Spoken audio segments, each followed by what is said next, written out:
Hey guys, it's Megan. Welcome back to the back storage room of the library, which we are moving out as of, I don't know, May 1st.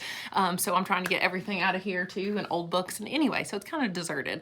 But you may see this poster behind me. Today's video is going to be about Readapalooza, which is a long-running event at my school. And today I just thought I would tell you what it is because I've had a lot of questions, not just even on YouTube, but even in real life. Like other librarians have heard me talk about it. They're like, what's Readapalooza? So I just thought I would explain it to you. Readapalooza is basically a one-time book club where students choose a book. We usually have between 6 to 10 or so choices from all different genres. They read it in advance of the actual day of the event, and then they come on that day during the time of the event to the library where they then sit in a circle or whatever with other students who have read that same book. There's a teacher leader who doesn't really do like super discussion-y heavy stuff. Like they're more just there to make sure students sign in, make sure everybody's participating, things like that, because in a minute I'll tell you there's an incentive for students to come. So we don't want students just showing up and eating our free food. Oh, because there is free food. That's important to note. Students will come for the free food. In the past, we've had Readapalooza after school, but after COVID, something happened during the pandemic times. You may know this if you're an educator, that students just don't have the motivation to stay after and do extra stuff anymore, and teachers really don't either, honestly. So I hate to ask people to stay after school on their own time, and we only had like maybe 5 people max come a couple years ago when we did it after school, after COVID. It was bad. So used to, they'd have, 50 and 60 people come to this event back in the day when our high school was actually one school. Now it's 2 high schools. So last year I decided to have it during the school day. During this period we had called card time, which was like an intervention period in the middle of the day. But we don't have that this year. But last year we had about, I think it was between 30 and 40 students come. So I was pretty excited about that. So hopefully we'll have as many this year. This year we have to do it on a Friday because Friday is the only day we have like an advisory period. It's only 30 minutes though. Last year, because card time was only 30 minutes, we did it 2 days back to back. You would report to the library for Readapalooza both days on a Thursday and Friday. And the first day we had savory foods and snacks and stuff, and then the second day we had desserts. So I spent way too much money on the food for this event, and we have balloons, some decorations, big signs that say Readapalooza, things like that. We try to make it fun and make it a big event just because it is such a long-running tradition. We pretty much always have it in April, like before testing starts and everything, before like after spring break, give everybody a chance to read the book. So I start promoting it in like mid-February, like right around now, mid to late February. And I give people at least a month or more to read the books because I only order so many copies of the books. Like right now I've started out with 6 copies of every book, but in the past I think sometimes the librarian would start before me. She would start out with even more, like 10 or so copies of each book. And I used to save a lot of my budget for Readapalooza, hundreds and hundreds of dollars. But right now I've only spent a couple $100s on these books, and then I'll spend, probably at least 100, 150 on food. But I might have to order more copies of the books if they're really super popular. So yeah, students just sit around and discuss the book. It's really fun. Last year we actually had one group. It was Heartstopper, Volume 1, the comic graphic novel, that was student-led because I could not find a teacher to volunteer to do that one.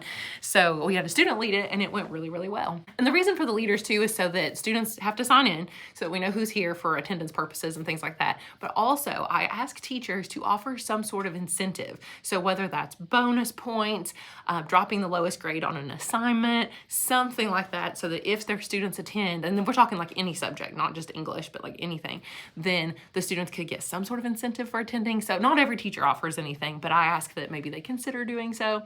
Also, there's the free food. Also, there's the fact that most English teachers require students to have a monthly independent reading project. Not every single month, there's some exceptions when they do a different book club. But anyway, if students have to have a monthly independent reading project anyway, I tell them, why not use one of the Readapalooza books? Because you get to kill 2 birds with 1 stone. You're not having to read an extra book for this activity. It's literally a book you were going to read anyway. So the book choices for this year, I just thought I'd show you, and I'll tell you how I have students sign up. I chose 8 books, and the way I chose them, by the way, is that I gave a survey because last year, I gave a little feedback survey at the end of Readapalooza last year, and a bunch of students said that they wanted to help choose the books. But then this year, not very many people voted, so even though they said they wanted to help choose, they didn't. But I did go by the results of their survey, the little survey about what books to choose. I narrowed it down between a couple options for each genre, but then I added some of my own on as well. I also talked to the librarian at Great Crossing, that's the other high school in our district, and see what book she's doing for Readapalooza because she does it too. And then we don't always have to pick the same books, obviously, but I did steal a couple of the ones that she she's using. So first we have, what did I pick first? Oh, I think I picked this one first because I think there was like no question we needed a nonfiction because I don't think we did a nonfiction book last year. And this one is so popular. I know there's some trigger warnings and things in here, so I'm warning students, look up any trigger warnings first before you decide to delve into this because it does deal with some serious topics. It is an adult novel, but it is recommended for young adults as well. So I think everybody I talked to has said that students will definitely read this one. And I already have a leader for this discussion group too. Our French teacher has really been wanting to read it, so she's going to do this one. The next one I kind of chose, but I did put it on the survey, and this one was the one students voted for. It was between this and some other fantasy. Shoot, now I can't remember the other choice, but I decided to, obviously do a fantasy novel. Last year we did Wizard's Guide to Defensive Baking by T. Kingfisher, which is a short, fun, standalone fantasy. So I thought, you know what? We need another short, fun, standalone fantasy because people don't want to commit to a long series. They don't really want one with a ton of romance in it, because this way it'll appeal to our boys and girls. So we're doing Good Omens, and Good Omens is so fun. The TV show being out, I thought would help as well. Season 2 came out not too long ago, so I thought there was still a little bit of hype for it, and a bunch of the freshmen are reading it right now. So I thought, well, hey, even if they've already read it, they can still come to Readapalooza. Hey, that's even better. I won't have to order more copies of these books. And I might lead the discussion on this one. Like, we'll say, oh, no, I'm not. I have an English teacher. That's right. The English teacher that has all those freshmen in class, she's seen them reading it, and now she wants to lead this book discussion. The next is a book I will never read, and that is The Nightingale by Kristen Hanna. This thing's a chunker too. It's historical fiction. I hear not the best things about it on YouTube or on other reviews, that it's really, written like YA, which is probably good for my audience then because it's teenagers who, want it to be more relevant to modern times and easier to read and everything. So, but this one, I have a teacher, well, she's actually a substitute. She comes in every now and then, but she's a former librarian too. And she helped me out a lot last year. She's already read this book. And everybody loves, the kids love her. They will literally come to her book discussion just because she's the leader of it. I don't even think they care what book that she has picked. But anyway, she's going to be the leader of this one for me, so that's exciting. Next was a mystery thriller option that's new called Thieves' Gambit. I believe there's also a fantasy kind of aspect to it as well. Like, the winner of this gambit gets like any wish that they want, which is interesting. It's basically, it says it's a high stakes competition for the world's best up and coming thieves. It sounds kind of cheesy, but I think it'll appeal to both girls and boys. And I think it's the start of a duology or some kind of series, but I think this will go over pretty well. Next is Chaos Theory by Nick Stone. It's short, it's romance / realistic fiction. It's going to kind of count as both for us in this case. We don't have another romance option on here or another realistic fiction option. So, I guess like Nightingale means realistic fiction, just historical. But this one is short and sweet, and I don't think it'll be super popular as a choice. But I could be wrong, especially because it is short. It does deal with like mental health representation. Like, it's got, the main character is bipolar, and this kid's dealing with like alcohol abuse, but also like his mom is verbally abusive, I think it is. Anyway, they're just trying to deal with their own issues while also falling in love. Then we have a no-brainer. We had to do this book because so many of our students have already read it. I think they'll come to Readapalooza so they can discuss it, which will be fun. And the ones that haven't read it and want to now have the chance because we now have a bunch of copies of it. And this book is always checked out. We have, I think, 3 or 4 copies right now. I think 3. And so now we have a ton. 2 books left to choose from. We have a graphic novel, and I put Heartstopper Volume 5 as one of the options because we did Heartstopper last year and everybody liked it, and Volume 5 just came out in December, so I thought that it would be pretty popular. But people didn't vote for it. On my little survey I gave out, like I said, I didn't have a ton of results, but this one was the favorite by far. And I think it's because, they had to have read volumes 1 through 4 of the other of Heartstopper. And if they hadn't, then they couldn't do volume 5. Anybody can read this one. And it's a standalone.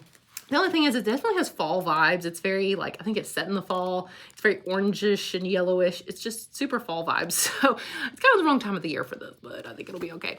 I was recommended this by the public librarian, actually, when she came and did a little program at our school. And this is one of the books that she brought. And she pitched it as The Chilling Adventures of Sabrina, which I don't even know if kids will know what that is anymore, meets like Hogwarts, meets like a mystery. If you had like a mystery at Hogwarts, that's what this book would be. And so that sold me on it. So I read it and I actually really, really liked it. Now, that was supposed to be all the choices for Readapalooza. 7 books. I thought that was enough. Last year we did 6 and only one person picked one of them. So really they all picked like 5 books last year.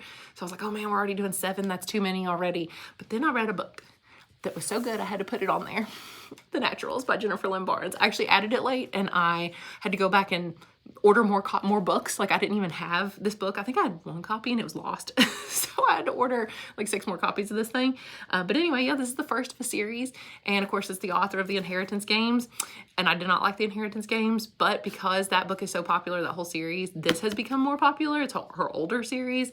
And there's 4 books in the series. So I think students will still go for it, even though it's in a series, because it is short. It is super fast paced. I loved it. It reminded me of I Hunt Killers meets A Good Girl's Guide to Murder meets X-Men meets something with a love triangle in it.